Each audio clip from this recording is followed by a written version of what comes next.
Eu acho que, além de tudo, pelo momento de eu estar retornando para a escola depois de um tempo de afastamento, acho que eu sinto falta desses momentos, assim, de a gente ter um contato com os colegas e com a comunidade externa. Mas também foi um desafio, porque ele me falou o tema Cidades e Comunidades Sustentáveis, o objetivo 11 lá do ODS, tem esse site aqui, dá uma olhada.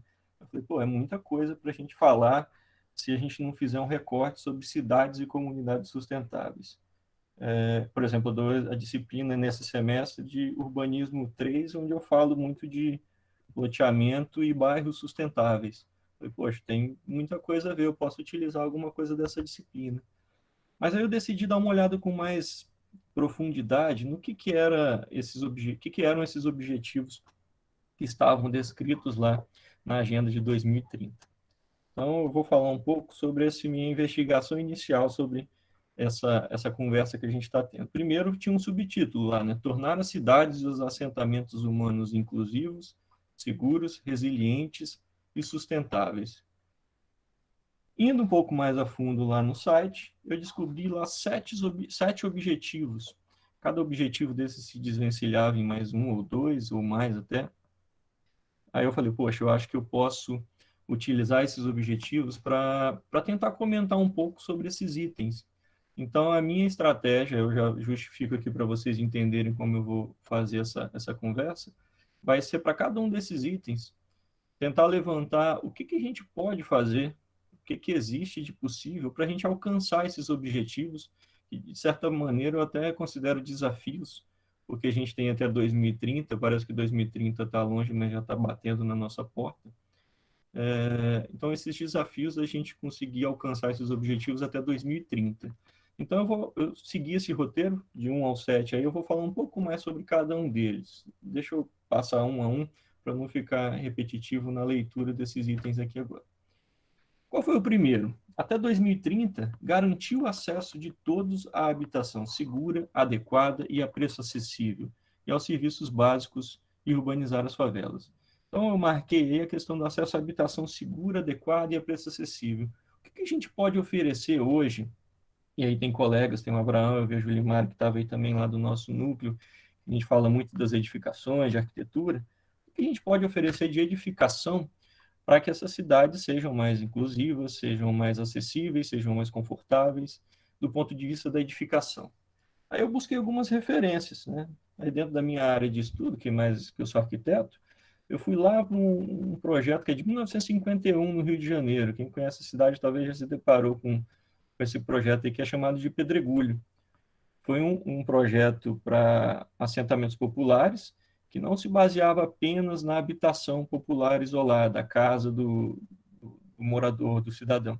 Tinha um complexo onde tinha oferta de escolas, de serviços de esporte, lazer, nesse edifício que tem essa forma sinuosa aí, que se adequa bem ao morro e à topografia do Rio de Janeiro.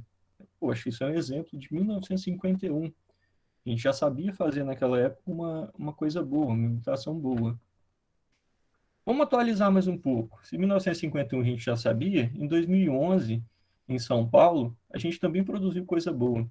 Lá em Heliópolis, a gente tem esse conjunto residencial. Heliópolis, em São Paulo, é uma favela que é bastante retratada na televisão, sempre que aparece uma novela, ela está sendo mostrada.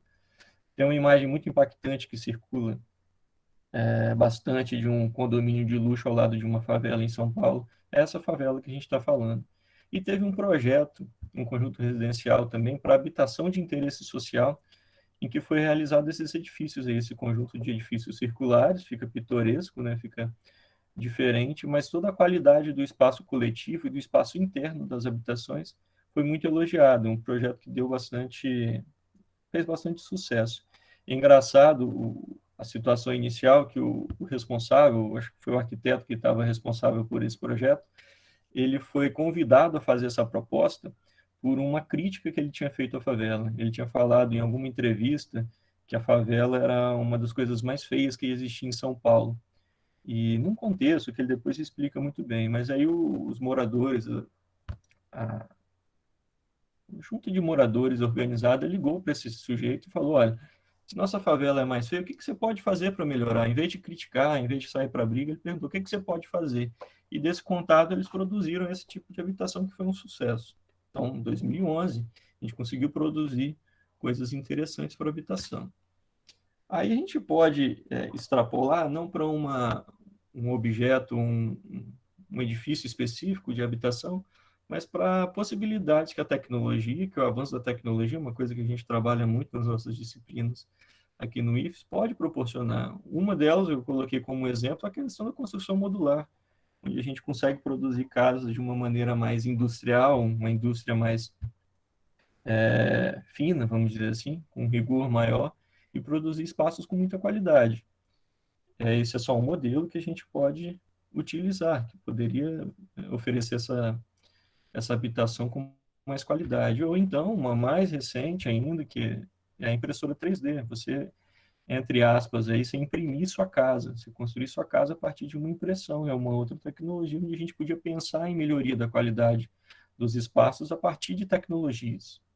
Então, alguns exemplos que eu venho mostrando aqui de como a habitação pode ser melhorada e não é nada absurdo, é com o que a gente já tem. Talvez a impressora 3D seja a maior novidade aí que tenha mostrado para vocês, mas já é uma tecnologia ensaiada em alguns países e sendo utilizada em alguns casos, sim. O segundo item que está lá, até 2030, proporcionar um acesso a sistemas de transporte seguros, acessíveis, sustentáveis e a preço acessível para todos, melhorando a segurança rodoviária por meio da expansão dos transportes públicos, com atenção especial para as necessidades das pessoas em situações de vulnerabilidade, mulheres, crianças, pessoas com deficiências e idosos. De novo, vem aquela pergunta: o que a gente pode fazer para cumprir esse objetivo até 2030? E aí foi lembrando, essa é uma disciplina também que uma área de estudo que eu já trabalhei na arquitetura, que foi até do meu mestrado, a questão da mobilidade urbana. Então, desde 2007, quando eu comecei o mestrado, a gente já vem pesquisando muitas coisas. E aí, o mais óbvio, pô, se o ônibus é o transporte público que consegue levar mais pessoas, tem tecnologias para ele até poluir menos. Então, o transporte é acessível, com uma rampa de acesso para cadeirantes, uma coisa muito simples que a gente já vê em alguns locais. Também simples, a gente pensar na exclusividade de uma via para o transporte coletivo, para o transporte público. Então, o meu ônibus transitando por uma via onde só passa ônibus, eu consigo levar as pessoas que estão dentro dele com mais segurança, com mais conforto, com mais rapidez, a velocidade maior, né? Aos locais da cidade onde demanda maior movimento de pessoas. E aí, associado a esse modelo de carga exclusiva, a gente pode combinar outros modais, que a gente sempre fala e fala bastante. O modal da bicicleta, né, o transporte através da ciclovia, ou melhorar a qualidade mesmo do passeio dos pedestres, das calçadas. E aí, nessa imagem, a gente vê até um exemplo aí dessas três coisas simples, intervenções simples do ponto de vista técnico e de tecnologia que a gente está colocando nisso aí, que poderiam ser utilizadas nas nossas cidades e que melhoraria essa questão de transporte público. Avançando um pouco mais, eu lembro dessa ideia, dessa proposta do VLT para Vitória, isso por volta de 2007 também, e que virou até uma piada, né? Porque isso nunca foi para frente, mas foi alvo de campanhas políticas e tudo mais. Mas era a questão do veículo leve sobre trilhos, o VLT, ou metrô de superfície, como alguns chamam. É um outro tipo de intervenção que foca no transporte coletivo, no transporte em massa, e que tem um impacto menor quando a gente for comparar o metrô de superfície ao metrô subterrâneo. A gente faz bem mais barato fazer o metrô de superfície do que o subterrâneo. E tem um impacto interessante para o visual da cidade, fica mais interessante o transporte da cidade por esse modal, além dele ser mais confortável e ter mais pontualidade, porque ele trafega numa via também praticamente exclusiva para ele.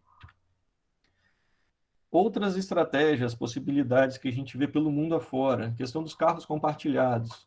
Através de um aplicativo, você pode sair da sua casa, ver onde está o aplicativo, pelo aplicativo, o carro compartilhado mais próximo da sua casa, você faz a reserva dele, pega e deixa num outro ponto onde é possível você deixar esses carros compartilhados, e aí vai pela cidade compartilhando o carro através desse aplicativo. Também uma outra possibilidade que a gente enxerga em alguns países, isso já vem sendo aplicado.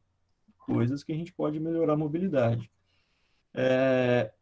Uma realidade mais América do Sul. transportes, mobilidade em morros, por exemplo, em costas, favelas em morro. Tem em Medellín, no Rio de Janeiro também tem, mas eu decidi trazer essa imagem de Medellín porque foi a primeira, né? O transporte através do teleférico. Você faz a mobilidade das pessoas que moram no topo do morro para as partes baixas de uma maneira mais segura, e mais efetiva nesse caso. Bom, sobre o item 3, até 2030, aumentar a urbanização inclusiva e sustentável e as capacidades para o planejamento e gestão de assentamentos humanos participativos, integrados e sustentáveis em todos os países. Então, como promover a urbanização inclusiva e sustentável por meio de gestão participativa?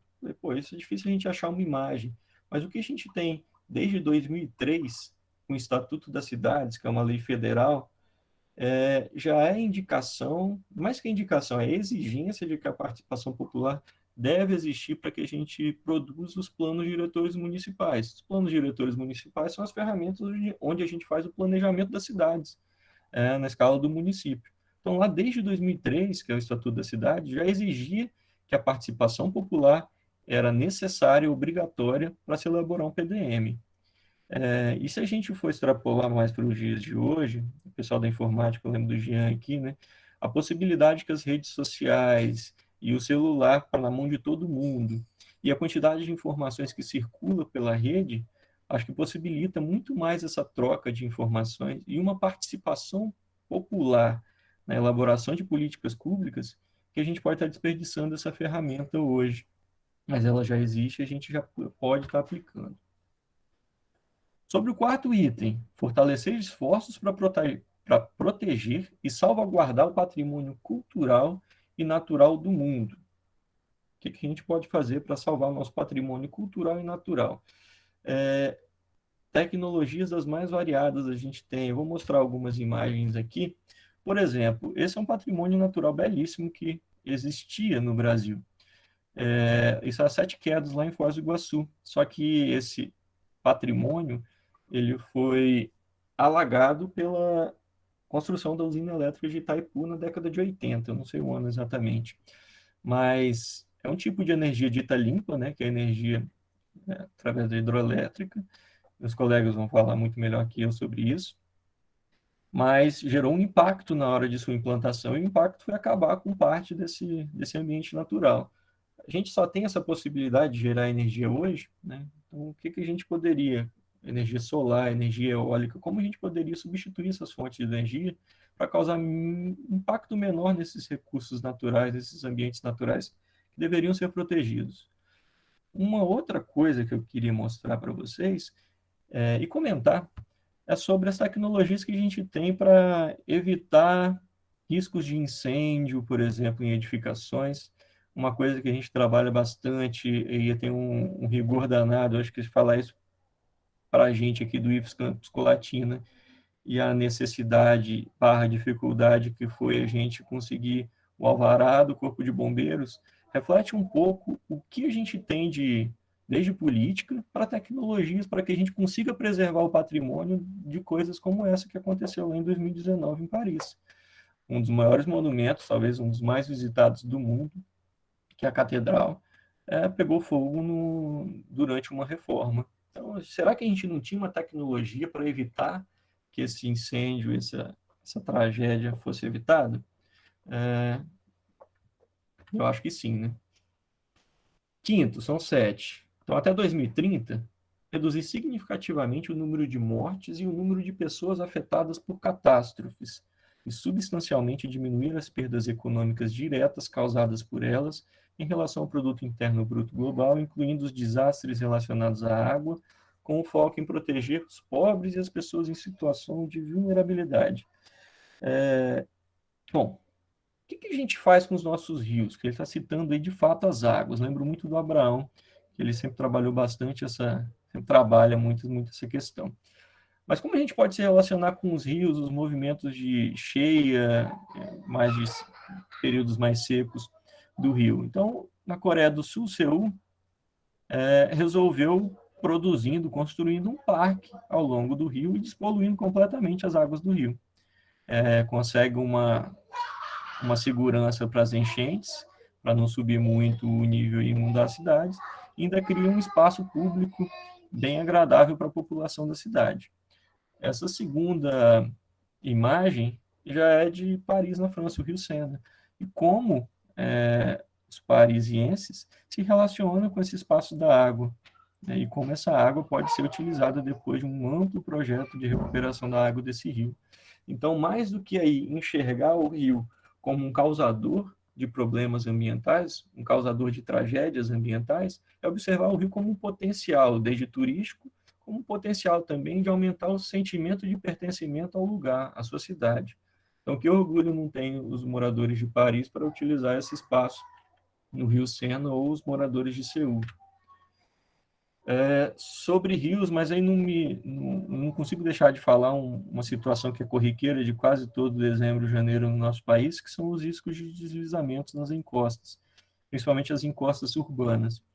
Então, não vou entrar a fundo, porque também nem é minha área essa questão da infraestrutura de proteção de encostas, mas a gente tem inúmeros exemplos de como a gente pode fazer essa contenção, desde uma maneira mais ativa, né, construindo contenções de uma maneira física, né, concretando, até meios menos ativos, passivos, onde nessa primeira imagem à esquerda aí de cima é não ocupar as regiões de encosta, deixar a mata preservada para evitar que esses deslizamentos ocorram. E a gente sabe o resultado disso quando ocorre o deslizamento nas cidades. Sexto item. Até 2030, reduzir o impacto ambiental negativo per capita das cidades, inclusive prestando especial atenção à qualidade do ar, gestão dos resíduos municipais e outros. O que a gente pode fazer para melhorar, então, a qualidade do ar e gestão dos resíduos sólidos? Acho que tem N possibilidades. Eu estou trazendo algumas para a gente comentar sobre isso tudo que está sendo exigido. Primeiro, como é que diminuir a quantidade de poluição do ar, melhorar a qualidade do ar? A gente já tem combustíveis com zero emissões. Esse exemplo aí do hidrogênio, por exemplo, é só um exemplo. Ou então de como a gente pode fazer a destinação correta do lixo. A Julimara pode nos ajudar depois falando um pouco mais, mas essa é só uma imagem que eu achei de uma usina de queima de lixo na Alemanha. Então é bem diferente do que a gente entende como usina de lixo ou de lixão, comumente falado no Brasil de uma maneira geral.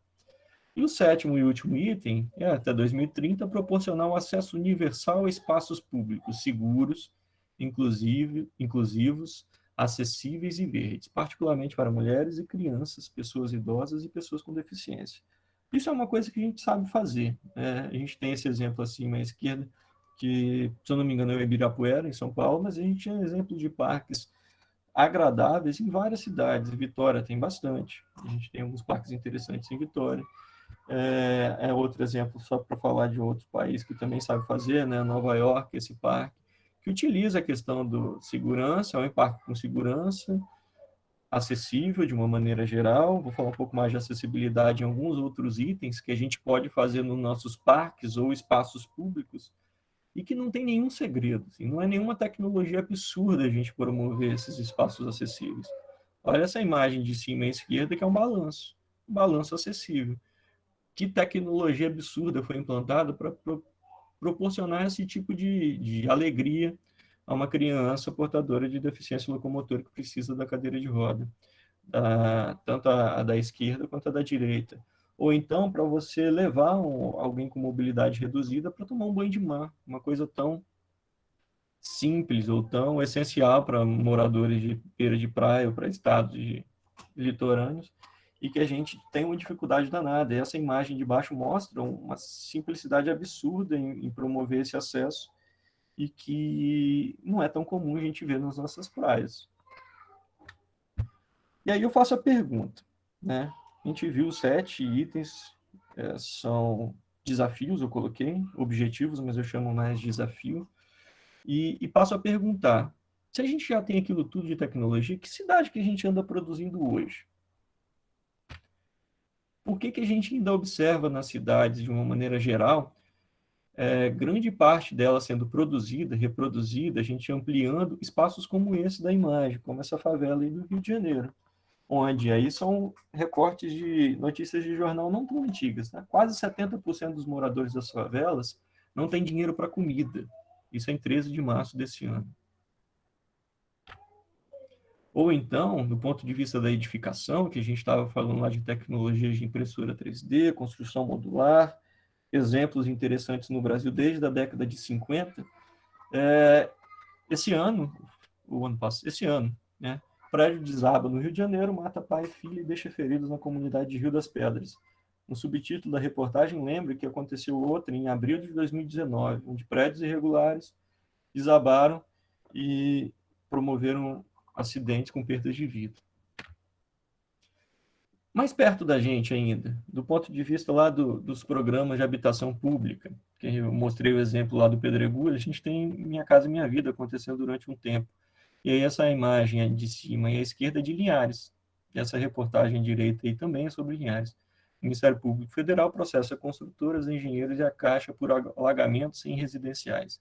Esses alagamentos são recorrentes porque essa é uma área de alagamento frequente do Rio Doce. E Abraão pode falar mais sobre isso também, sobre esse caso. Isso foi produzido agora, né, década passada. E o de baixo é só para mais um exemplo desse Minha Casa Minha Vida, lá em Manaus, como esse modelo de construção de cidade produziu coisas parecidas, tem suas diferenças aí, um modelo mais vertical, outro mais horizontal, edifícios ou casas, mas como isso foi ocupando a floresta de uma maneira bem agressiva. Mais uma reportagenzinha para a gente discutir sobre que tipo de cidade que a gente anda produzindo. Falta saneamento básico para 2 bilhões de pessoas no mundo, diz a ONU. Isso em 2019. E não é difícil a gente enxergar esse tipo de imagem nas nossas cidades. E aí, mais perto da gente ainda, aqui em Colatina, essa reportagem de 25 de dezembro de 2013, falando um pouco sobre a questão dos deslizamentos em costas. Tragédia aumenta, 14 mortes confirmadas num deslizamento ocorrido lá no bairro de São Marco, em 2013. Né? A gente tem tecnologia para evitar que isso aconteça. A gente tem inteligência para evitar que essas construções sejam construídas, implantadas em regiões de risco. Sobre mobilidade, a gente deveria investir mais em transportes públicos. E o nosso transporte público, em maneira geral, é o ônibus. E é um veículo poluente. Mesmo se ele sendo poluente, ele seria uma alternativa melhor ao que a gente comumente anda fazendo no mundo. Essa imagem da China, mas poderia ser de São Paulo, que é ampliando as vias para cada vez mais colocar carros nas vias e não o transporte público. Aí os ônibus poluem 8 vezes menos que carro, transportam uma quantidade de pessoas maior e a gente continua ampliando o sistema viário para botar carro nas cidades. Ou mais recente também, já em São Paulo, de uma intervenção em espaços públicos no Vale do Anhangabaú, que tinha esse antes, umas áreas verdes, um passeio, uma região central da cidade, onde tem muito cinza, ela é muito construída, então se tinha uma área verde interessante, como um respiro para a cidade, e aí foi feito um projeto e uma intervenção onde você impermeabilizou praticamente 100% do vale e colocou esse chafariz aqui no meio, que é um elemento comum em praças na Europa. Só para a gente lembrar do lixão na Alemanha, uma imagem dos nossos lixões no Brasil. Tem muita política prevendo e desejando o fim desses lixões, mas ainda é uma imagem, infelizmente, recorrente e que a gente já tem tecnologia para poder evitar com que isso se expanda ou que isso continue acontecendo no país. Aí eu venho com algumas charges, eu gosto muito de trabalhar com essa imagem que faz a gente dar uma pensada, que é essa do Miguel Paiva, né? Família Lenda, a Constituição. Todo brasileiro tem direito à moradia. E a mãe, os moradores de rua, na calçada. Agora, lê aquele pedaço bonito que fala de comida, saúde e tudo mais. Então, como a gente tem tecnologia para fazer muita coisa e melhorar a cidade de uma maneira geral, mas como a gente ainda não consegue fazer com que essa cidade tecnológica, evoluída, inclusiva, justa, sirva para todas as pessoas. E aí, só para finalizar, deixar a gente conversar um pouco mais, eu queria só concluir falando assim, a gente sabe o que fazer, como fazer, a gente tem que ter tecnologia para isso tudo. Por isso que, assim, eu penso que esse desafio nosso de construir comunidades e cidades inclusivas, sustentáveis, não é só um desafio, aliás, não é nem um pouco tecnológico. A gente tem tecnologia para resolver os problemas. Acho que o da Fome deve ter falado que a gente tem como produzir alimentos para toda a humanidade. Então, nosso desafio não é produzir mais, não é tecnológico. Nosso desafio é humano e social. É como distribuir essa riqueza, essa tecnologia, esses modelos de construção de cidade, de saneamento, de espaços públicos, de mobilidade urbana, e difundir isso para todo o planeta, né? A gente vê diferenças entre países e vê diferenças imensas dentro dos países. É sobre isso que eu queria falar com vocês e agradecer já, desde já. Sensacional, cara. Sensacional. É por essas e outras que a gente se orgulha tanto de fazer parte da instituição que a gente faz. Muito obrigado pela explanação, viu, professor? Agora a gente espera os questionamentos, as ponderações a ser feitas, né? Para a gente poder avançar no nosso bate-papo, né? Que, penso eu, vai ser muito rico, né?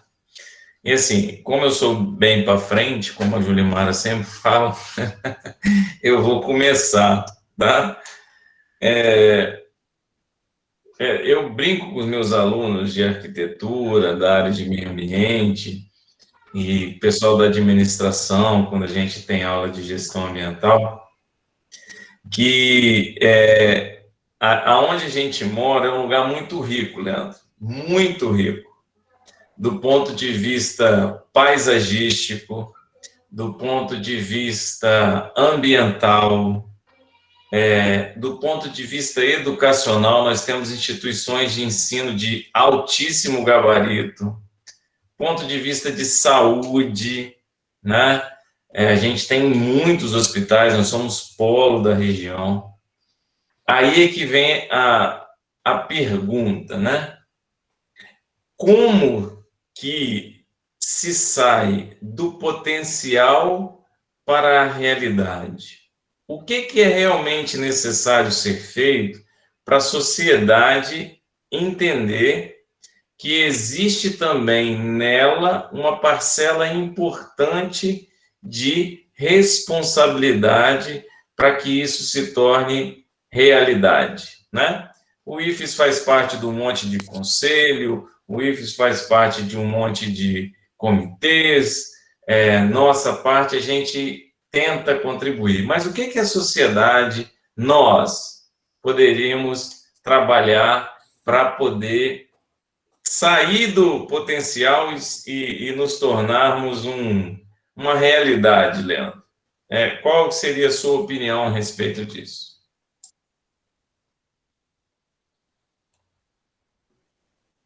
O seu áudio está desligado. Obrigado. Se é para frente, bota a gente em saia justa, né, Bruno? Sim, essa é uma pergunta que a gente deveria se fazer todos os dias, né?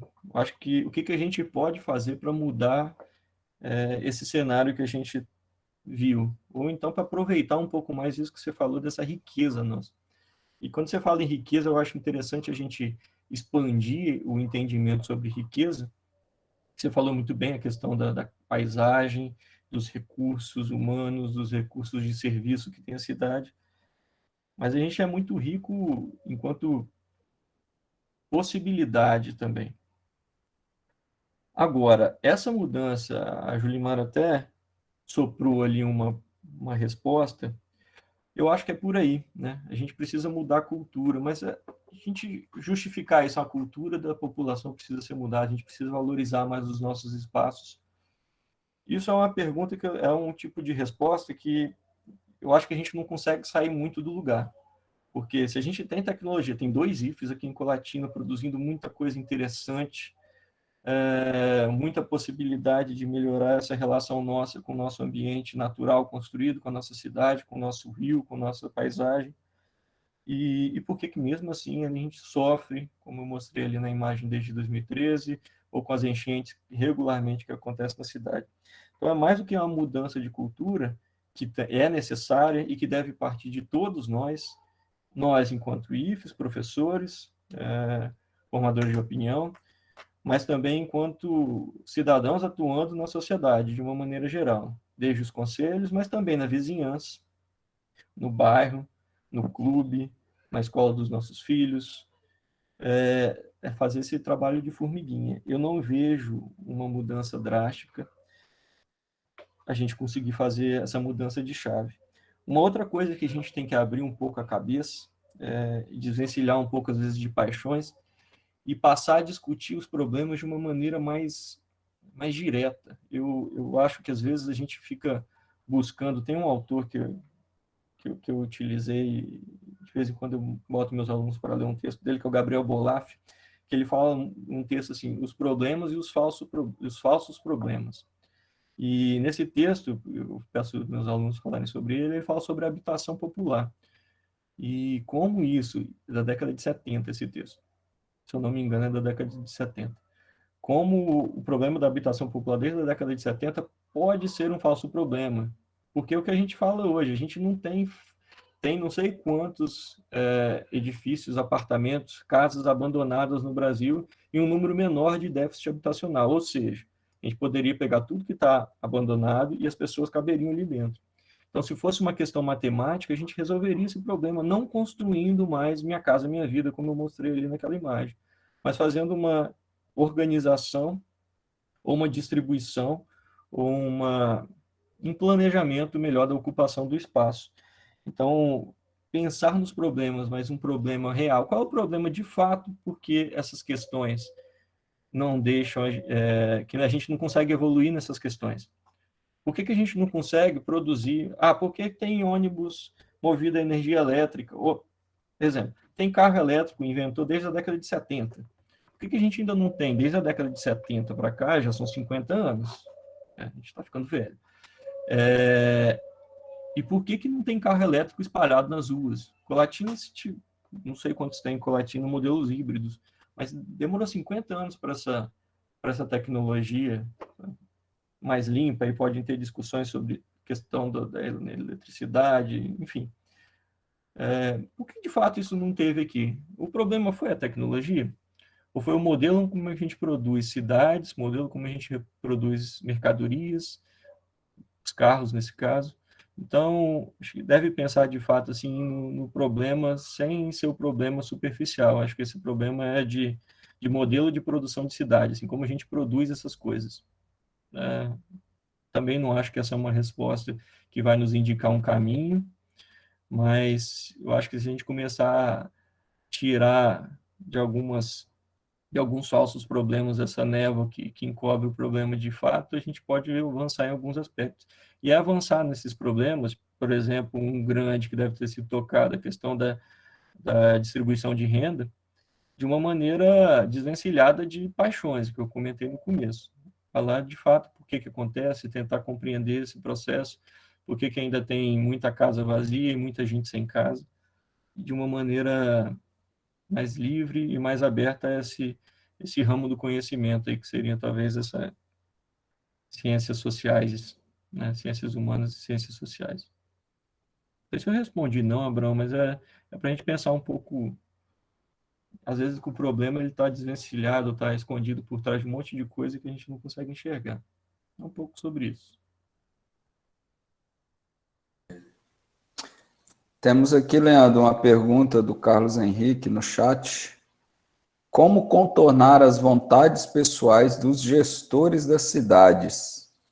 Por exemplo, se o prefeito quer, ele manda construir ou destruir uma praça. Ou, por exemplo, só implanta mudanças aleatórias que, bem planejadas, até poderiam gerar bom retorno. Obrigado, Carlos. Eu acho que um dos itens dessa agenda, desses objetivos, era a questão da participação popular. Eu acho que para a gente contornar essas vontades pessoais de gestores, só com uma ampla participação da população, ampla mesmo, para cada atitude que envolva toda a cidade, que envolva a população, o que é de fato a atitude que os prefeitos tomam, de uma maneira geral, tenham sido ouvidas, tenham sido gestadas e criadas junto com a comunidade. como você disse no final ali, às vezes mudanças aleatórias que poderiam ser bem planejadas, que poderiam ser bem vistas, pelo fato de serem impostas por um gestor, sem o conhecimento, a participação da população, viram uma medida desagradável, né? A pessoa não foi ouvida, tem uma outra posição, e como isso não foi um processo democrático e com participação popular para se implantar, aquela medida que tinha um potencial para poder gerar algum benefício para a cidade acaba sendo desperdiçada.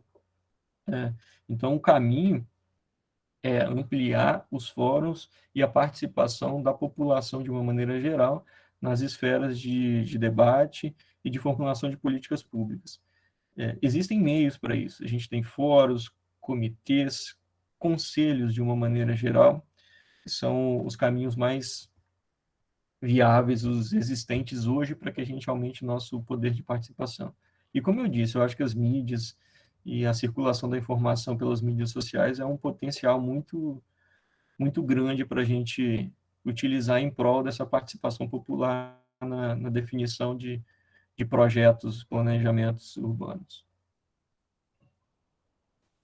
Muito bom. A Mônica pediu a palavra. Oi, gente. Primeiro, obrigada, Leandro. Acho que, se bem que eu fiquei um pouco baixo astral assim, com os seus slides, né? Porque quando a gente vê tanta coisa possível, tanta coisa bacana, e pensar que a gente poderia fazer isso, né? Mas eu acho, assim, a pergunta do Abraão, né? O que a gente tem que fazer para tornar as coisas possíveis, né? Eu fico pensando que, apesar de parecer pouco e pequeno, essa ação, por exemplo, que estamos tendo agora, é uma ação, né? Eu acho que as instituições de ensino, e eu sou muito entusiasta da educação, eu acredito demais no que a gente faz, mas demais mesmo, assim. Deus foi muito bacana comigo, porque eu trabalho numa coisa que eu acredito muito.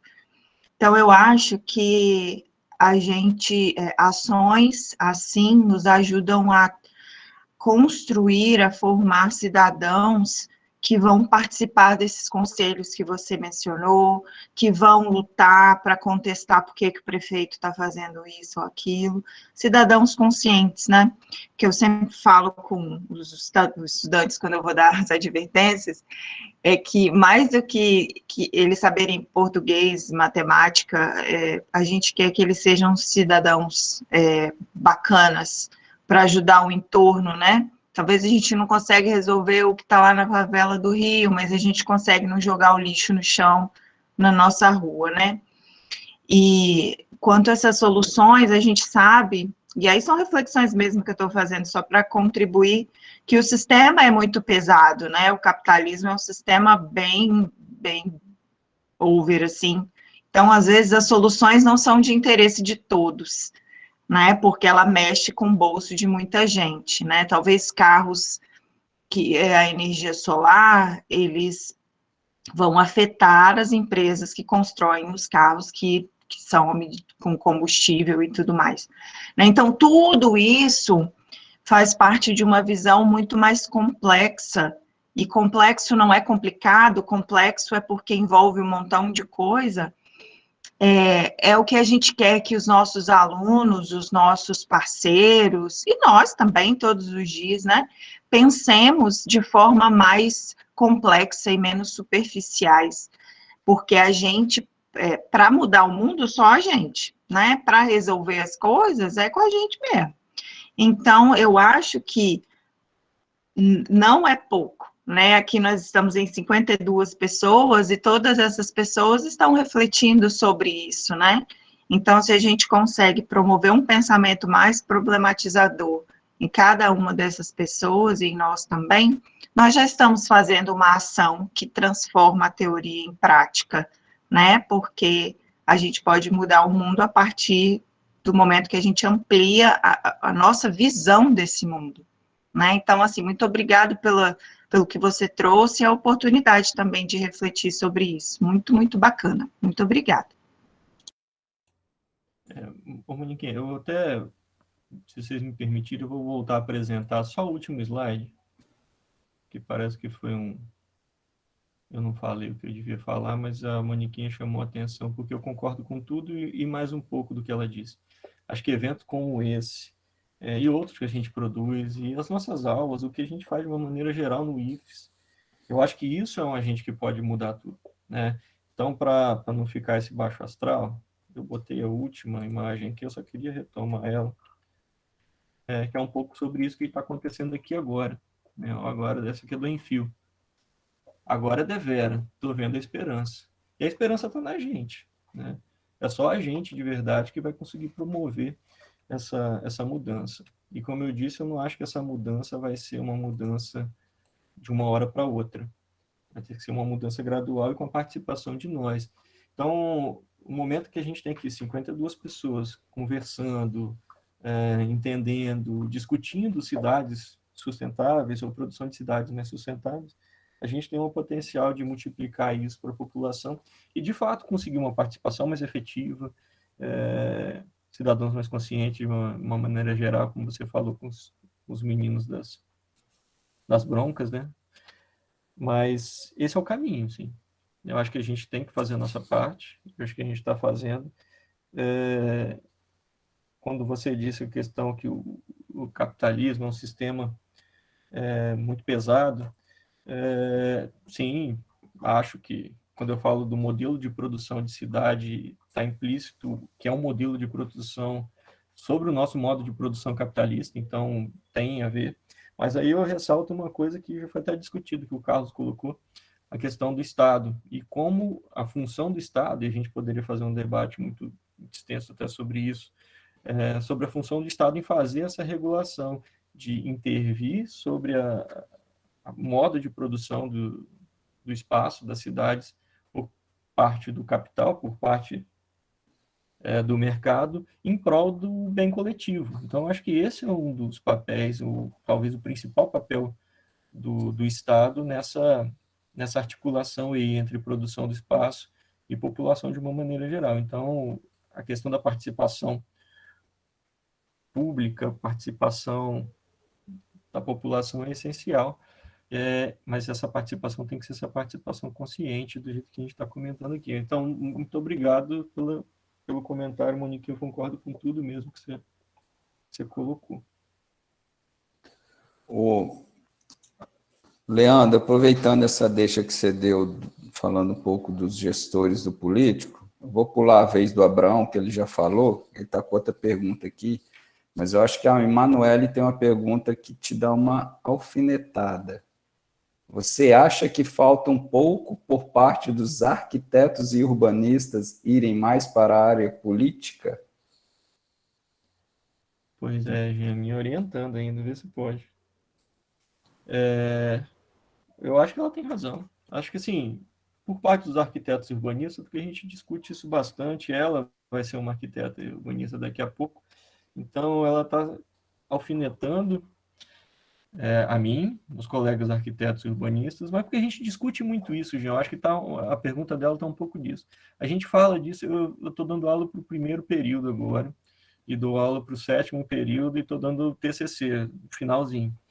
E, pelo menos e eu sei que todos os meus colegas, a gente fala sobre isso durante os 5 anos, os 10 semestres, no mínimo, que eles ficam na escola.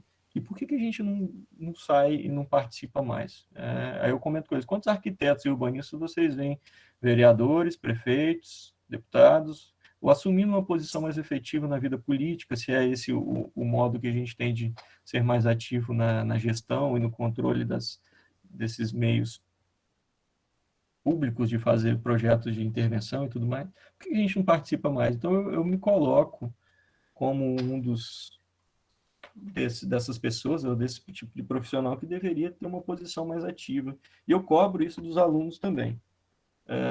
Então, espero que a gente tenha. Mas isso também é fruto de uma formação mais consciente. Isso tem que vir uma mudança da formação deles, que eles vêm fazendo durante os 5 anos, mas também tem uma mudança de sociedade onde eles vão entrar para o mercado de trabalho. Eles entram num mercado onde eles vão ser engolidos por uma pressão de produção, de fazer o projeto de tipo A, do tipo B, do tipo C, e aí acaba que a vida e o comer dele, né, e buscar o sustento deles, acaba atropelando essas questões que a gente vem falando tanto. Mas há esse meia-culpa, a gente precisa ser mais ativo de uma maneira geral, acho que ativo enquanto arquiteto urbanista, aí eu coloco os colegas também enquanto professores, enquanto educadores, a gente se envolveu um pouco mais nisso.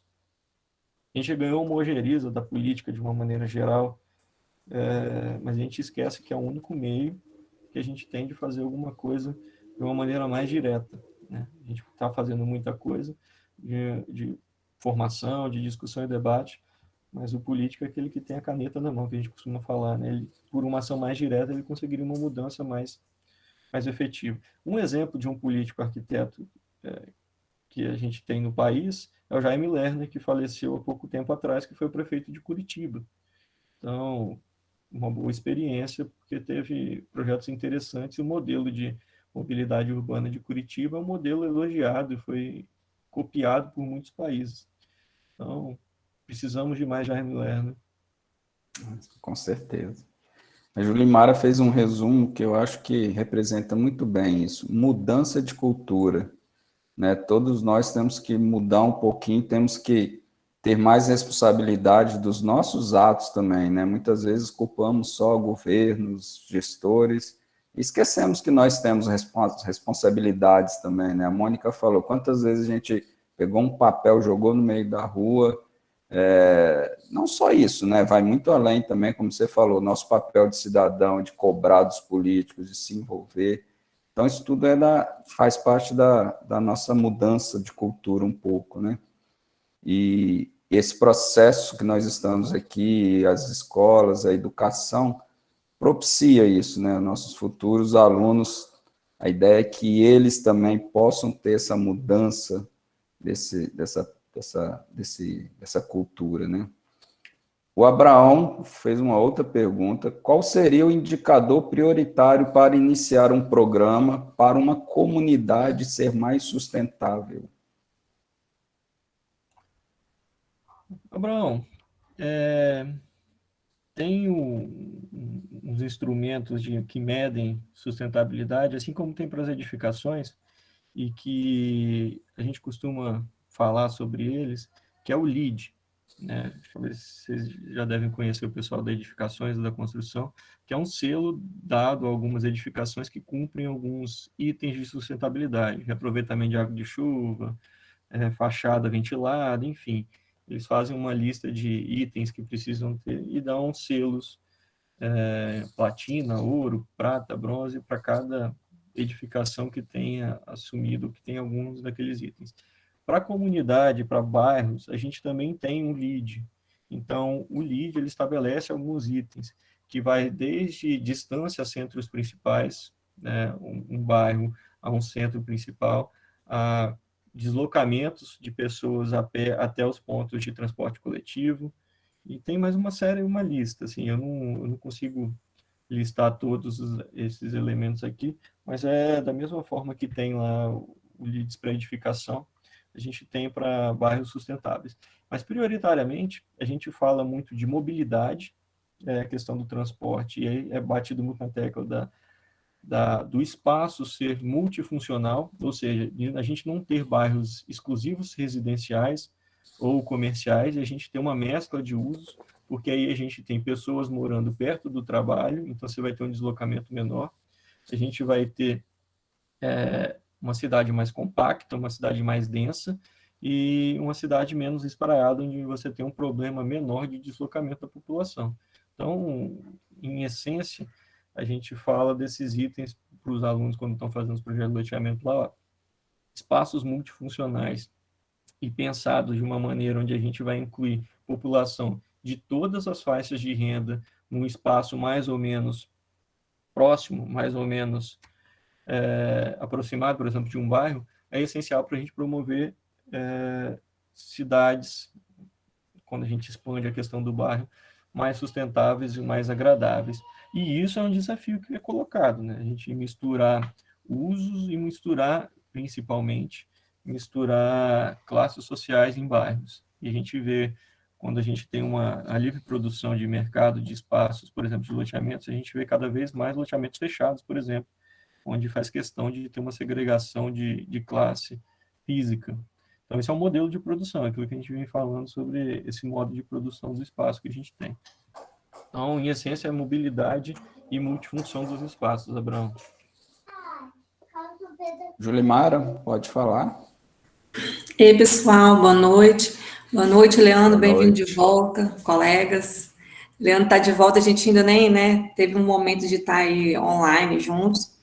Então, é muito bom, assim, eu fiz questão de vir assistir quando vi o título da palestra e sabia que você ia trazer muitas coisas legais para a gente, interessante, né? Minha fala bem objetiva aqui, eu vi que, né, o Leandro, ele falou, assim, muito interessante o que ele trouxe em relação ao apanhado que ele fez, né, do que uma cidade, uma comunidade é considerada sustentável, o que a gente pode fazer, e principalmente como a gente está criando, né, essa, como diz a Moniquinha, né, assusta um pouco ver algumas realidades do que a gente está criando, né, o que a gente está criando? Claro que é de forma geral, né, a gente sabe que existem algumas ações que vêm sendo feitas, que têm surtido efeito, mas a gente ainda sabe que é uma gotinha no oceano, né?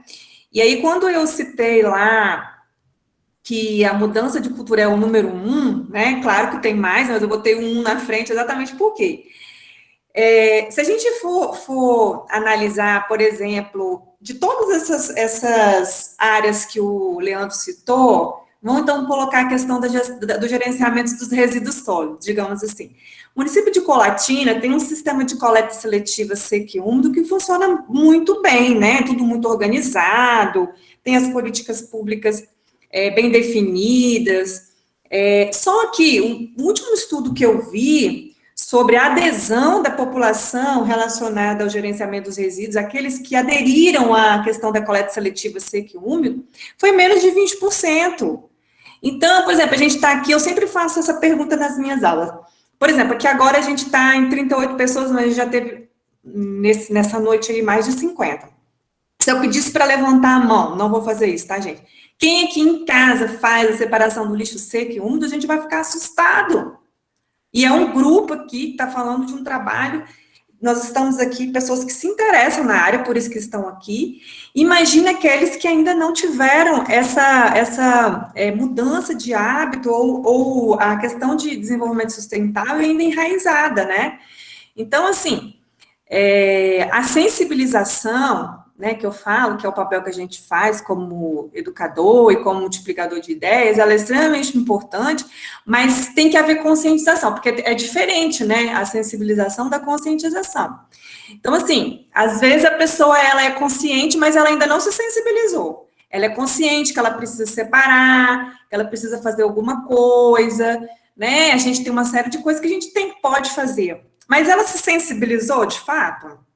Ela entendeu que ela faz parte dessa cadeia, né, desse ciclo de vida dos produtos? Ela entendeu isso? Ela entendeu que aqui temos, né, várias formações, cada um de nós entendeu o seu papel dentro da sociedade para transformar essa comunidade ou essa cidade sustentável? O que você já fez?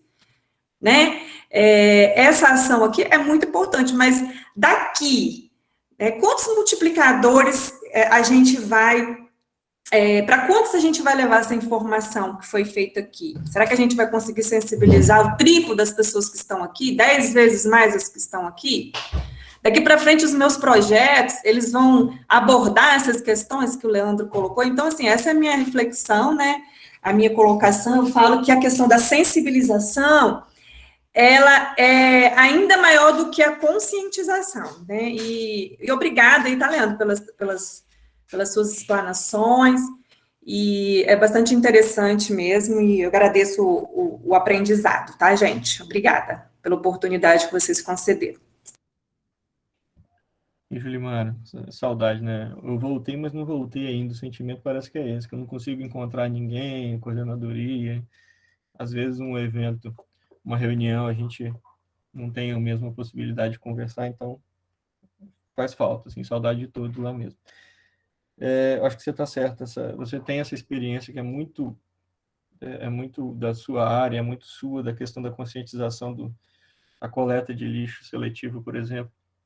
E eu acho, quando você aponta isso toda vez, eu falo, poxa, como é simples a gente melhorar um pouco, fazer uma mudança no nosso hábito e que vai ter uma diferença grande para a cidade, para a nossa vida de uma maneira geral. Então, sempre que você comenta, que eu escuto você falando, isso me toca de uma maneira muito grande e fico pensando, por que a gente falando isso, você falando isso há tanto tempo e as pessoas ainda não mudaram essa conduta, né? Acho que é isso que a gente tem que levar em consideração. E uma coisa que você falou me lembrou de uma,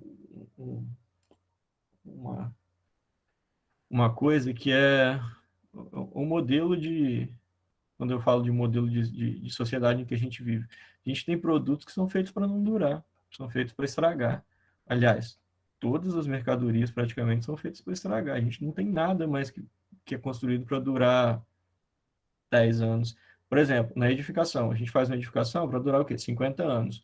Quando você faz um banheiro e escolhe um revestimento para o seu banheiro, aquele revestimento que você escolheu hoje, que está na moda, daqui a 5 anos ele já vai estar fora de moda. A pessoa já vai querer fazer uma troca daquele revestimento, porque aquele material já saiu da moda, e vai estar desgastando, vai estar... Então, mesmo uma edificação, que talvez seja uma das mercadorias mais perenes que a gente tem, ela já é feita para poder a gente trocar, mudar, reformar. Então a gente precisa estar consumindo. E quando a gente precisa estar consumindo, isso vai gerando cada vez mais lixo. Então, se a gente não mudar a questão do problema real, acho que a questão do consumo de uma maneira bem ampla, a gente precisa evoluir muito na conscientização e na mudança de conduta da destinação desses resíduos. Né? É por aí. Leandro Sidney pediu a palavra. Pode falar, Sidney. Sidney Barros.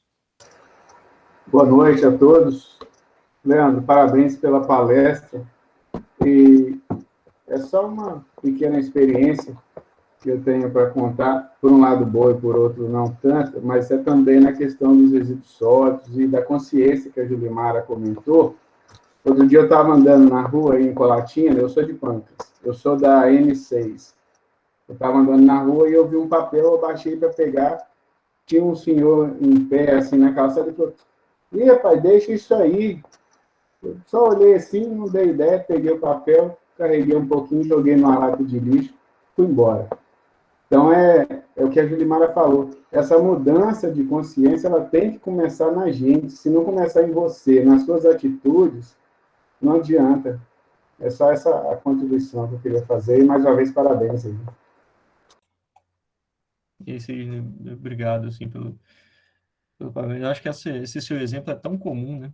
E essa mudança de mentalidade, ela tem que vir no exemplo, na formação, desde a criança lá na escola, e no exemplo mesmo que você deu. Acho que parabéns mesmo, e a gente está no mesmo caminho. Obrigado, Sidney, pela participação. Temos também a participação aqui da Thais. A Thais afirma que existem concursos relacionados aos objetivos da ONU 2030 para captar projetos e ideias com prêmios para colocar esses projetos em ação. Você acha, Leandro, que existe espaço dentro das instituições, o IFES, por exemplo, para criar equipes e fomentar esse assunto e talvez até atrair capital para esses projetos? Já, acho que sim, talvez a Moniquinha e mais gente pode compartilhar essa resposta da instituição, mas a gente tem espaço, sim. Eu falo do universo da arquitetura. A gente já teve várias equipes de alunos da arquitetura que participaram de concursos de arquitetura nacional, não sei se teve internacional também, mas que tiveram a colaboração, a participação, a orientação de professores do nosso curso. Então, eu falo pela experiência nossa que a gente tem esse espaço, sim. E, além de tudo, além de incentivar, isso é uma possibilidade tremenda da gente debater esses assuntos que que a gente estava debatendo aqui, não só nesse espaço onde vocês comentaram, né, vem gente com interesse comum, mas a gente levar para um espaço mais aberto, né? Ou para a turma que você está estudando, ou para a comunidade onde você pode fazer a apresentação e enviar esse projeto, se de fato ele ganhar e, quem sabe, ser implantado. Então, eu acho que o IFES, ele tem a possibilidade, ele recebe bem esse tipo de proposta. E com certeza, é um dos caminhos, né? As instituições de educação. O Douglas também tem outra pergunta. Sabemos que os itens da agenda da ONU atrelam-se diretamente à política. Você acredita que as duas próximas gestões nacionais irão pressionar de fato as gestões estaduais e municipais para cumprir as metas até 2030, tendo em vista o curto tempo para as possíveis reduções, ou esse pensamento é utópico? E aí, Douglas, nosso arquiteto formado da primeira turma, bom ter você aqui de volta. Essa pergunta é difícil, assim, porque vai da nossa expectativa em cima de uma questão que é política. E você introduziu a pergunta muito bem, né? A gente sabe que esses itens atrelam essa questão política. Então, a gente não consegue, a partir de uma iniciativa individual e pessoal, alcançar um objetivo desse. Então, se não houver o interesse de todas as esferas, municipal, estadual, federal, acho que aí você coloca também bem, né, centralizado, concentrado, definido a partir de uma exigência de uma conduta nacional, a gente não vai conseguir alcançar essas metas até 2030. E opinião, como você está pedindo aí, questão se eu acredito ou não, eu acho muito difícil a gente conseguir alcançar esses objetivos, qualquer um deles, até 2030. Por falta de tempo, como eu disse lá no começo da nossa conversa, acho que a gente está em cima, são 9 anos, 8 anos e pouco, e isso são coisas que não acontecem do dia para a noite. Mas a gente tem que pensar que essa agenda para 2030 é uma determinação, mas se a gente não começar a fazer nada hoje, pensando nela ou em outra data, a gente não vai conseguir alterar nunca. Tem um outro exemplo de um prefeito de Bogotá, foi prefeito de Bogotá, Henrique Peñalosa, acho que é essa a pronúncia. Ele comentou que ele foi prefeito durante 2 mandatos e falava, olha, aquilo que eu penso em fazer uma intervenção, se vai ser útil para mim daqui a 5 anos, eu já descarto, porque eu tenho que pensar na minha intervenção do ponto de vista de cidade, de construção de cidade, que ela seja útil para daqui a 50, 100 anos. Então, quando eu começo a pensar nesse estágio, o que eu vou fazer agora vai impactar positivamente daqui a 50, 100 anos, eu começo a fazer um filtro e selecionar os grandes projetos, os projetos mais importantes para a cidade. Então, acho, de uma maneira pessimista, assim, que para 2030 a gente não consegue alcançar esses objetivos, mas também acho que a mudança partindo de agora, ou do quanto antes, a gente vai chegar num objetivo talvez mais distante, mas que é aquele que a gente deseja. Então, a gente não pode, não vou alcançar agora e vou abrir mão. Eu acho que a nossa participação nas esferas políticas, na formação, aquilo que a gente vem discutindo aqui, ela tem que acontecer agora, hoje, não para 2030, mas para as futuras gerações, de uma maneira geral, assim, para as nossas crianças, as próximas gerações receberem alguma coisa de melhor da gente. Bom, não temos mais nenhuma pergunta no chat.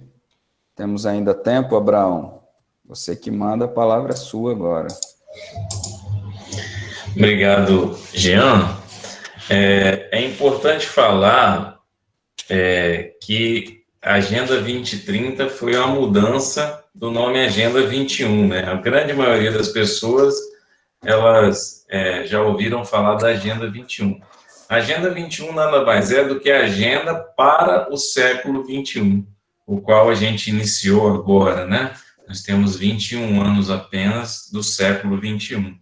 Então, só pegando um pouco a palavra do que o Douglas, nosso querido Douglas, né, disse, a gente não pode pensar em 2 gestões.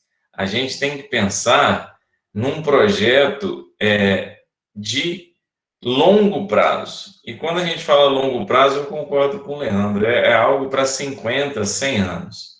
Não pode ser algo para agora. O problema é que nós estamos acostumados, treinados, quase que doutrinados a pensar o tempo de um projeto como se fosse o tempo de uma gestão política, ou no máximo 2, né? Quando a gente fala em cidades sustentáveis, em comunidades sustentáveis, a gente tem que pensar que o projeto não é do partido A, do partido B. O projeto é da cidade. A gente fica pensando em questões muito pequenas, quando o problema ele é enorme, né? O problema ele é enorme.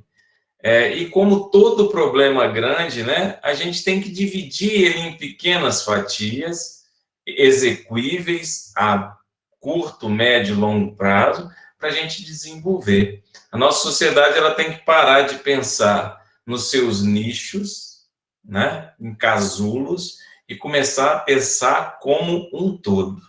Política não foi feita para a política. Política é feita para a polis, para a cidade.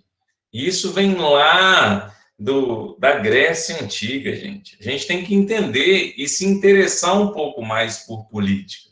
Não por partidos políticos. Porque quando você é partidário, você para de enxergar o todo. A gente tem que enxergar a política como um todo. O que é melhor para a nossa cidade?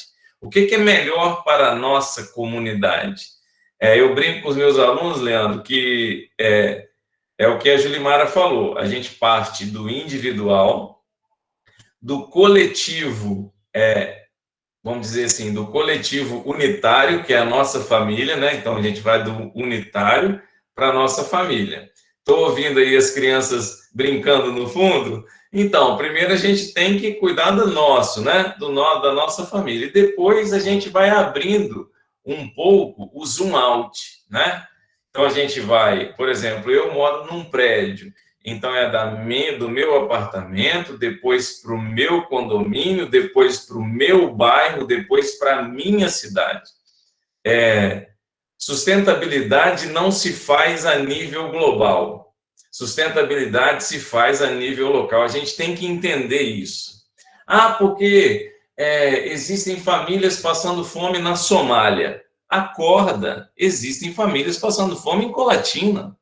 A gente tem que entender que tem que agir no nosso local. A gente tem que estar bem, né? E agora eu vou usar uma analogia, viu, Julimara, que você vai gostar.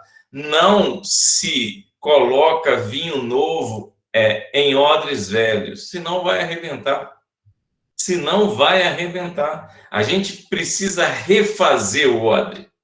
A gente precisa refazer o modus operandi dos cidadãos da cidade. Porque se os cidadãos da cidade não quiserem, não vai acontecer sustentabilidade nunca, Leandro.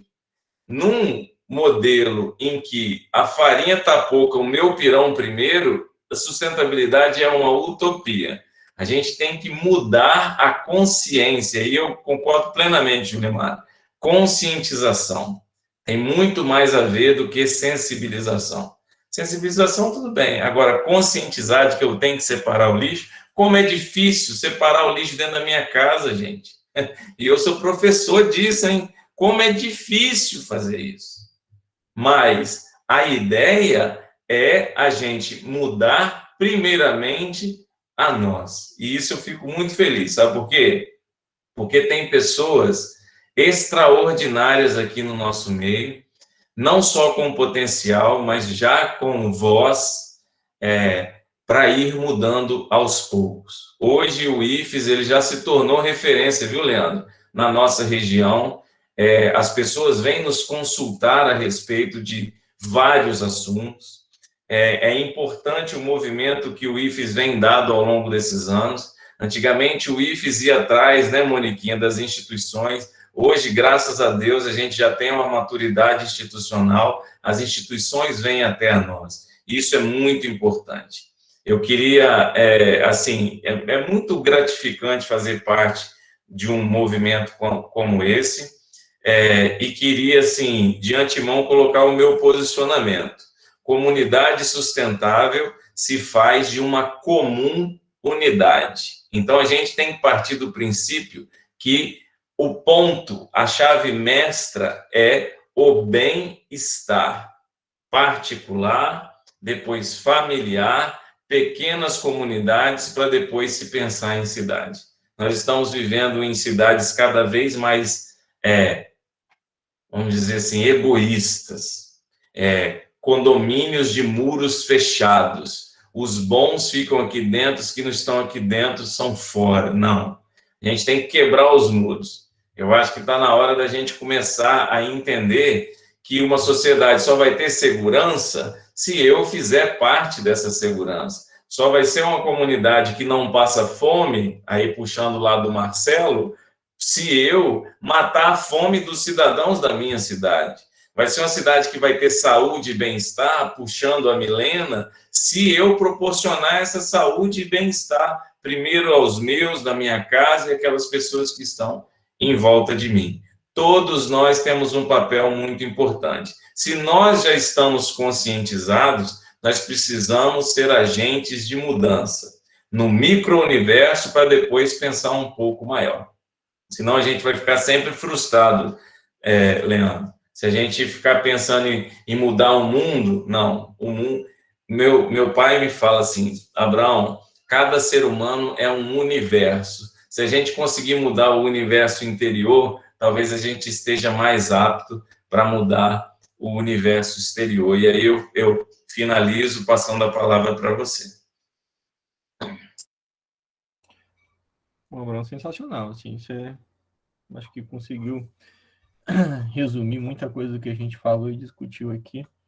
E só que você vem falando algumas coisas, eu fui anotando aqui, porque me lembrava essa questão de até onde a gente alcança, né? De como essa questão política, e de uma maneira do bom sentido que você comentou, da gente não relegar a política aos políticos de maneira pejorativa, e como isso desde a Grécia foi importante para o modelo de sociedade que hoje a gente se diz proveniente dela, né?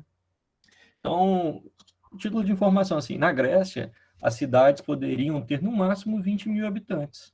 Acima disso, já era obrigatório que ela mudasse, já tivesse 2 sedes, já fossem 2 cidades, porque os gregos entendiam que acima de 20 mil habitantes não se conseguia, através da ágora, da cidade, do espaço público de debate das ideias, já não conseguia ter uma participação da população de uma maneira mais plena. Então, passou de 20 mil habitantes, uma outra cidade, era o modelo deles, para poder que todas as pessoas tenham a participação e consigam participar da vida pública, participar da vida política da cidade. Eram 20 mil habitantes. Então, a gente não perdeu isso, mas nossas cidades são infinitamente maiores que isso.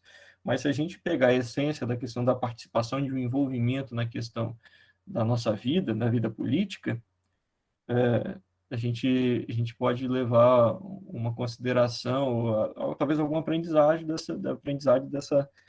dessa experiência grega, né? Você falou também muito bem, acho que assim, primeiro, você comentou, hoje nós já somos referência na região para muitas coisas, e assim, isso não foi um título que o IFES ganhou do prefeito A, B ou C, governador, presidente.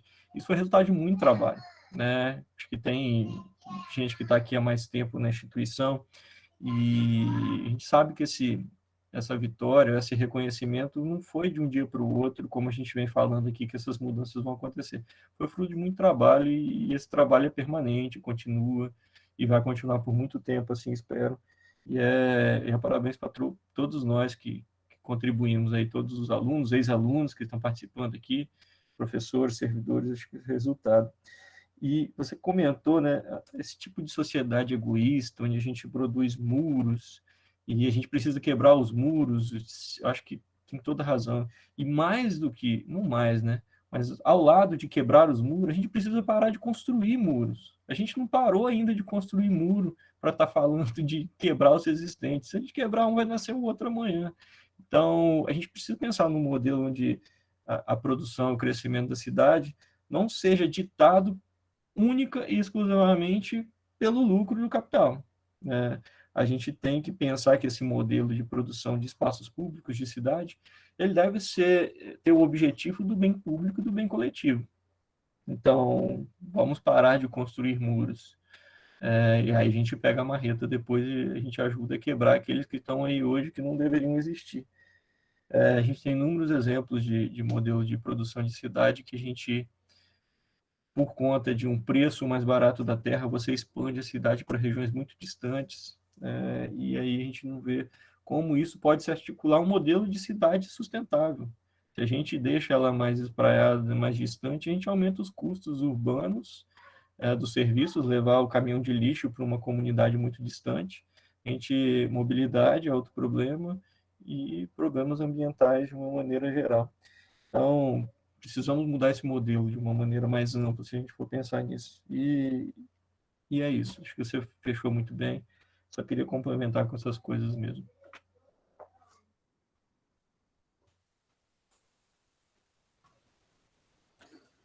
Bom, pessoal, mais alguma pergunta, mais alguma colocação?